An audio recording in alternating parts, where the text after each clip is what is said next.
பங்குனி உத்திரம் முருகனுக்கு உரியது, சிவராத்திரி சிவனுக்கு உரியது, ஏகாதசி பெருமாளுக்கு உரியது.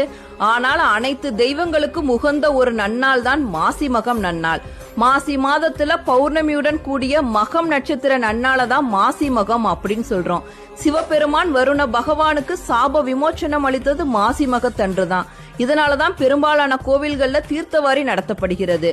பார்வதி தேவி தட்சனின் மகள் தாட்சாயணியாக அவதரித்ததும் மாசி மகத்தன்றுதான்.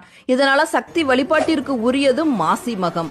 சிவபெருமானுக்கு முருகப்பெருமான் மந்திர உபதேசம் செய்ததும் மாசி மகத்தன்றுதான்.